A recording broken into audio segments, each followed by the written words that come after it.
Well, hey guys, as you can see, I'm back working on the GMC here. Got a couple things to do as I'm sanding and getting ready. Gotta sand door jambs yet.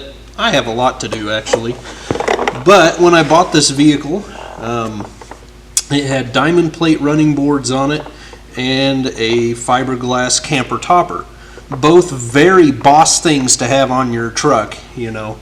But when a guy's a 19-year-old, 20-year-old, you're not thinking straight and you take these cool things off. But anyway, so I've got some holes to fill here, and there, and go around and do that on the other side. And then we have another rust hole that I found on the cowl, or on the, yeah, that's what I meant.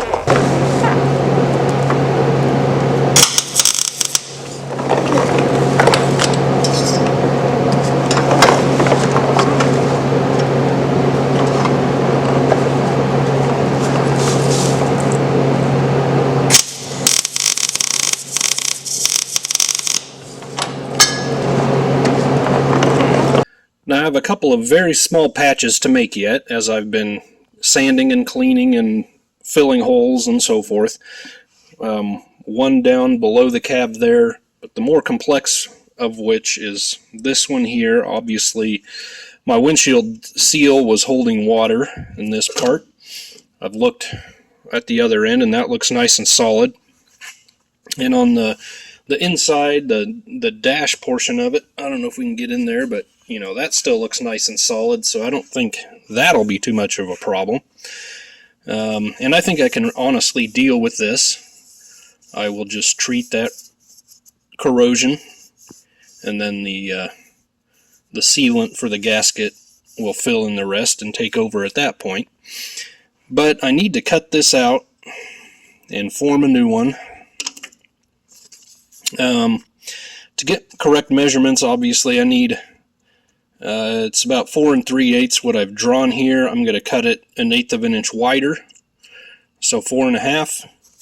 And a good way to find a measurement on a complex shape here, just get you a piece of paper and mark it, and I'll even go 1/8 of an inch farther than that at least. That way I have plenty of material to work with, and then we can just sand or smooth in the end.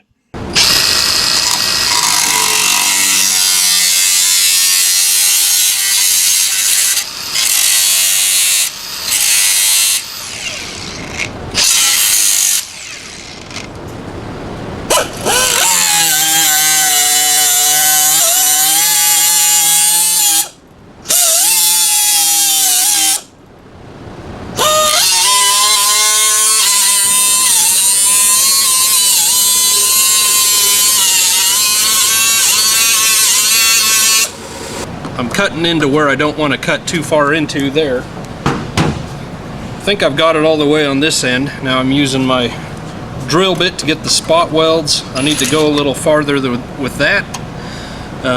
But pretty much here I need to play Escape from Alcatraz and just use a bare hacksaw blade to get in there. I think I need to drill just a little bit more on some of my spot welds.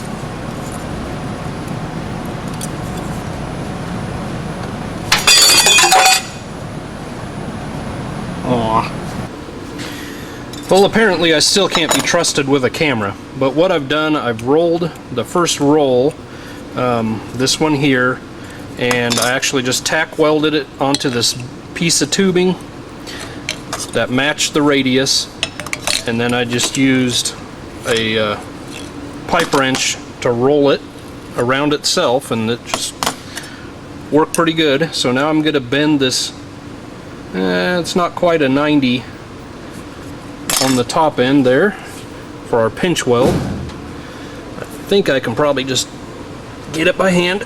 Yeah. So we're just going to do our best matching this by eye.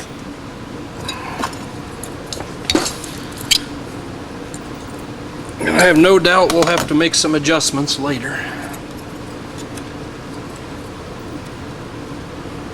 Go a little farther.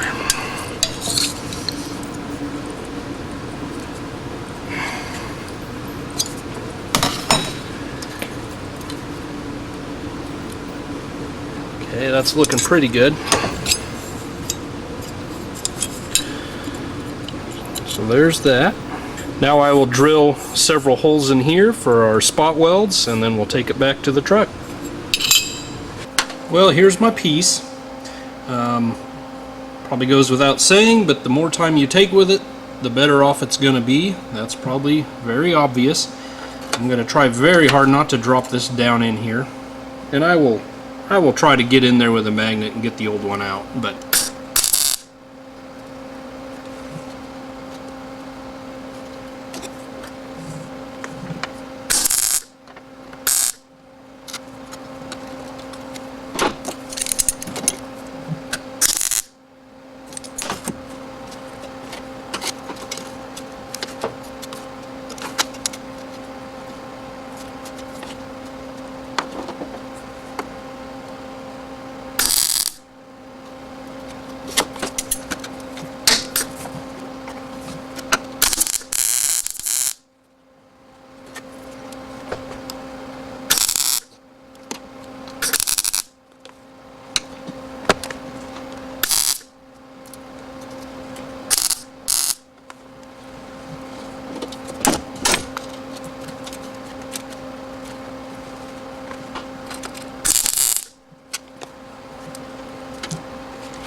and there we go. A little bit of time spot welding, a little bit of time grinding just the welds, smooth the entire thing out just lightly, and we're done with that job. Like I said, I think I can put some POR 15 or some rust converter on that. It's beefy enough, it's solid enough, it'll be just fine.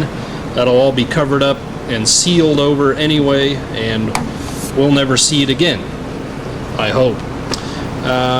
By the way, I don't think I mentioned it, but I'm using 20 gauge. 18 might be a little more user-friendly, but I don't have any. I have 20 gauge here, so that's what I'm using. And the best news of all, I think my tweeter survived. I forgot to cover it up. Nice tweeter.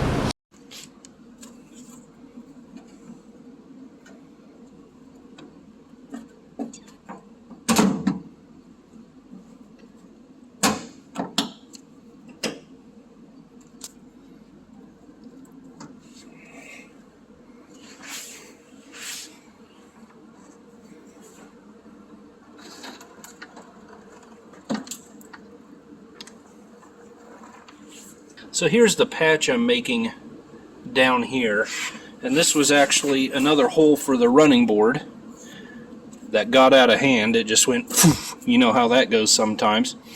And I really, well, when I cut it out, you know, it had a broke flange that met the flange on the cab corner here, and then up inside here it would have been spot welded together. So when I sliced this square out, that flange went away on me. So I really want to get to the back side and build this up, and so that body seam will look correct. If I need to remove material on the outside so that we will still look correct. And it would be nice to coat this, get this all sealed up. So I wanted to drop the tank. You know, things just escalate quickly, and this is really not as big of a chore as it might seem if you have the bed off and you raise your cab up 1.5 inches. So after that, you're good to go. Undo 8 bolts, front and back, and then she'll come out after you get all the ridiculous amount of lines out. I've really gone back and forth. The selector valve, I don't know its current state, but at the time that I stopped driving this, it worked just fine. Really gone back and forth whether I even want saddle tanks anymore, if I want to put a poly tank or a Tahoe tank behind the rear axle, if I just want to run one of these and just have it plumbed and that's it. I don't know. I think at this point I'm just going to stay with what I have, and if we have an issue down the road, we'll deal with it. Pretty much how I do everything else, I guess. So I'm going to get these wires off, get this out of here, clean all this up and finish that up, and then I need to repair the holes on the other side from the old running boards. I may drop that tank too, just because then I can get in that cab corner and seal all that up. So I dropped both my tanks and been trying to decide what I want to do with them. Took it out of the plastic deal there, the shield, whatever you want to call it. I don't think I'll run them with the plastic shields again. This one had a huge pile of dirt and debris and gravel inside of it. But since it's just been sitting out with the, I broke the seal basically once I took it out of the dirt, and we obviously have a pinhole in this corner. That's the corner where the dirt was the deepest, the thickest. So I will probably save my sending units and all that stuff. I know they were working. And by the looks of it, you know, it's yellow, but I bet you I just put gas in there and it would take right off and run. But certainly not going to do that if this is the case. So I'm going to salvage parts I need to salvage, and we will get some tanks sometime. So both tanks are out, stripped down, not going to reuse either one. Left side is leaking, right side is rusty in the same spot, can't be far behind. You know, the engineer solved one problem with the plastic shield, probably trying to prevent tanks getting beat up or punctured or whatever. But they created another that would happen only after a few decades, you know. So hey, for them, that was good enough. So I probably won't be throwing the shields back on, just the bare tanks. No sense in creating another environment where they're going to rust, and I know it would take probably several years, but for pickups that are strictly pavement drivers, city dwellers, neither issue would probably ever be a problem. But those pickups that see active duty out in the sticks, you know, they're going to get dirty, they're going to get banged up. Either way, I don't think I'll have much of a problem with how I'm going to use this pickup in the future. So I'll probably clean up my brackets. They look good enough. A couple of them even have glossy paint on them yet. I believe I've made the decision to do something that I have said for several years now I was trying to avoid and I was not going to do. I may end up just lifting the cab off after all. 2 brake lines, steering shaft, parking brake cable, maybe the odd harness connector or two. Otherwise, it's ready to come off anyway. 2 body bolts. I already have the rear body bolts out of the mounts because I lifted it up to get in there and work. It would be a little easier to mask off. A little less masking would have to happen.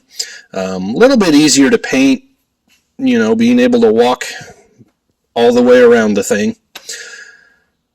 So I might as well, then at my leisure, I could clean, paint, chassis, get everything resealed, put the engine, transmission, drive shaft back in very easily, set the body back down, and away we go. Might as well. Well, I'm trying to get my body bolts out up front here, and this one's being a pain in the hiney. I was going to get confrontational with the Sawzall, but that just tends to pinch. You cut away rubber and it just tends to pinch your blade.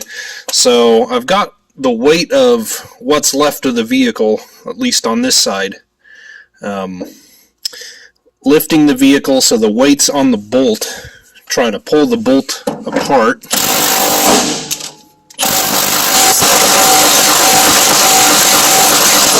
It almost wanted to go.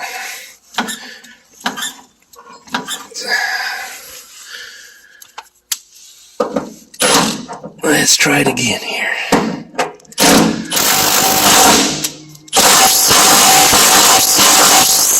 No, it's not going to do it. Well, being nice did not work. So,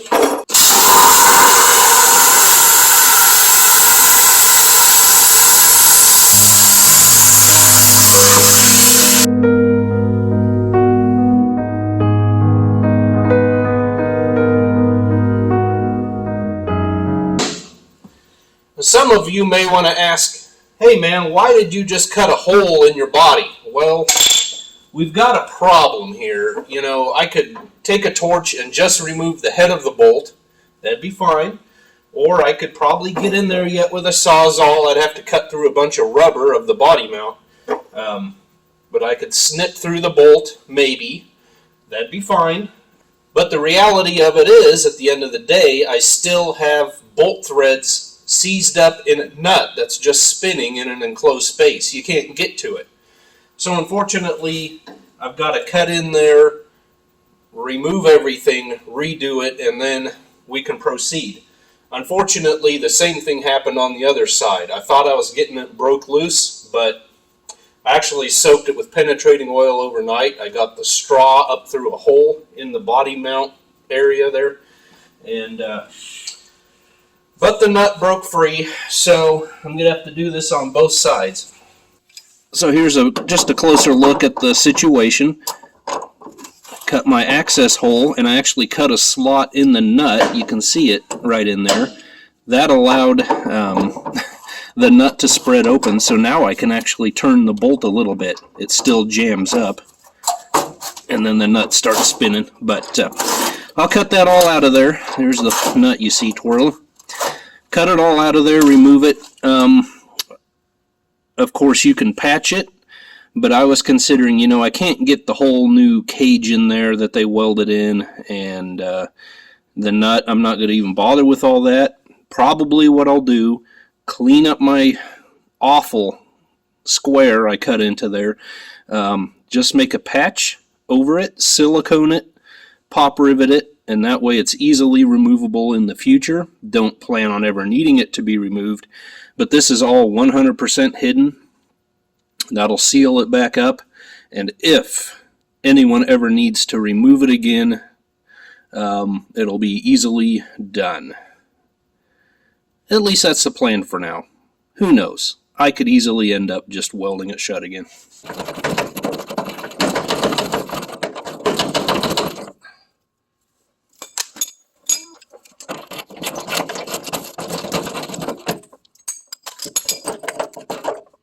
I've got the other side done. Now, one thing I should consider is that this is structural, but in order for that to collapse, if I just do my access cover idea.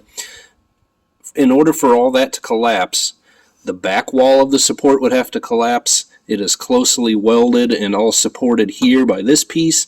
That would all have to collapse. The floor would have to bow and give way.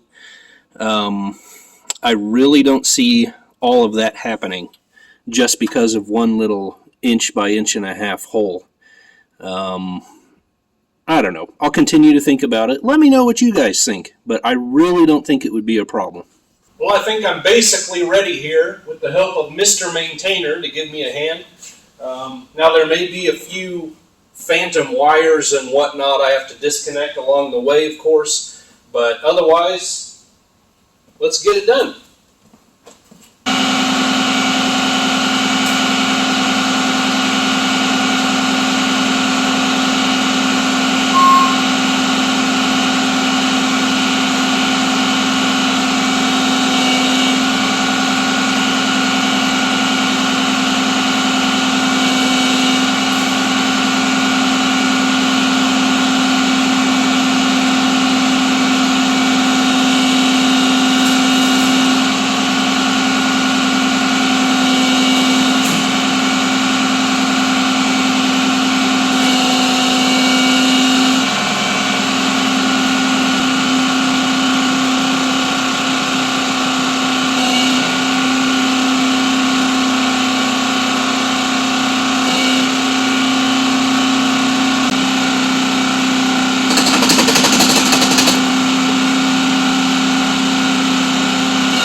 Well, boy, did you just wander into the wrong place. Should I help a guy out? There you go. Yeah, you want to go that way. Well, if a guy's going to be completely honest with you and himself, bit of a surprise. Now, I've pulled newer cabs, and I've pulled much older cabs, but I don't believe to date I have done a square body cab until now. I just don't think so. So I was even surprised. You saw that I put the 4x4 clear up front of the door opening, try to keep my balance. Yeah, it wasn't even close. She was front heavy like, oh, maybe that's a bad choice of words. Anyway, you saw the struggle there. When I go back on, I will know to put a ratchet strap up front, and we'll just keep that front end. You know, anything I say about that just could be taken a couple of ways. Anyway, so that's off. I can get in there, under there, through there. Now, another thing I was not going to do, and I've been struggling with the thought of it, is repainting the dash. I believe on these Sierra Classics, the only red you actually see, the only red paint, this has a maroon interior, the only red paint you see is the bottom of the dash. Everything else has trim and upholstery over it. Even the back has the cardboard deal. Someone in years past drilled two holes, one in the ashtray, one there. I don't know why. And actually, this ashtray has always been broken. The little spring latch or whatever holds it in has never worked. I have a speaker magnet up here, and that's how I kept it closed. And it worked unless you were on some severe off-road rampages there. Didn't happen too often because we only got the old two-wheeler squealer here, or one-wheeler squealer, I should say. So just contemplating on filling in those holes while I'm here, sanding down the dash. Might as well. That means a whole lot more masking. I was just going to mask, at the seam, the weld, the pinch weld. There we go. Just mask the whole cab off. But I'm here. It would take 30 seconds to paint that. And then as a young man, I was foolish enough to put a modern radio in here. Now, I did have the foresight, because even back then I liked original things. I just cut with a hacksaw and then bent these backwards to get them out of the way, and I could slide that modern radio in there. So all I had to do now was just bend those back forward. I'll zip them shut. Don't even need to worry about that. Then we go on back here to our classy chassis. I think all I'm going to do is grab it with the forklift at some point, take it over to the other shop, pressure wash it really well. If I need to, I can hit the rusty spots with a wire brush on a grinder or whatever. Coat it with Por 15 or Rust-Oleum enamel. It'll be better than it ever was, and we will go from there. Then we can set the engine, transmission, driveline in. As far as the fuel tanks, now that I know we have two leaking saddle tanks, my mind is switching gears again. Why not get rid of the saddle tanks? Why not get rid of the selector valve in the switch in the cab? Goodness, look at all the fuel lines, for heaven's sakes. You're involving more electronics than need to be necessary on a vehicle. Especially one of this age. I would keep them, and I would use it, and I would love it. But what I'm thinking is I get a 86, or, whatever years they used them, but I'll say an 86 Suburban fuel tank. Put it right back up in here. You can get a 25, a 31, a 40 gallon. I may be missing one in there. All of those options as far as capacity goes. Sets right up in here, and it should just go right in. I'll have to make some extra bracing or whatever. I never did have the spare tire carrier on this pickup, so That's no big loss, but the only downside, the only thing I'd have to figure out is the filler neck comes right up here, probably to a door on the side of the Suburban behind the rear wheel. I could move the door on the bed of this pickup, but that would look way too much like a contemporary dual tank Ford of this era, so I'm not really too excited about that. The other thing I could do is move or have an elbow and a long pipe going up to where my existing filler door is. I would have to do a bunch of measuring to see if we can even get slope there and whatnot. Probably have to modify the filler neck, but I've done all that before. Not afraid of it, but that's kind of where I'm leaning. I can reuse one of my fuel sending units. The wiring, everything's exactly the same. Just put a new sock on one of them and away we go. Wouldn't have to spend anything there. Just need some more fuel line, and I could get rid of all of this garbage, just have 3 lines going to the back, and we are done. So that's kind of where my mind is going right now. The cost would be cut in half at least. Let me know what you think about that as well. Do you agree? Do you disagree? Do I care?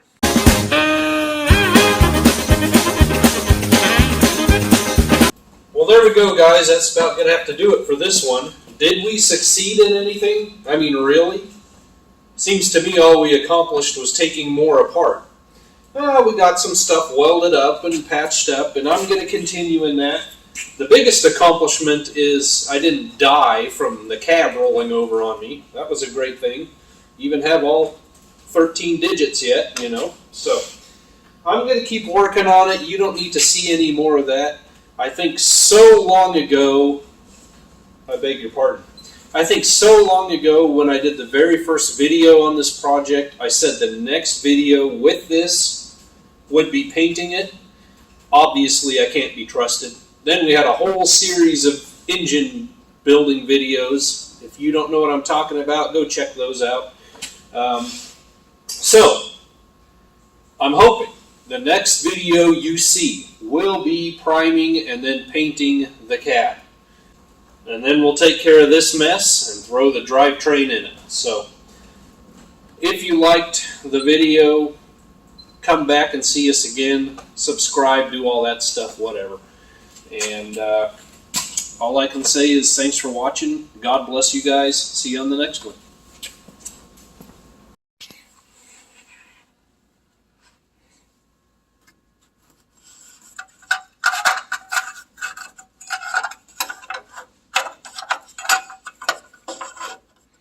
There we are, little buddy.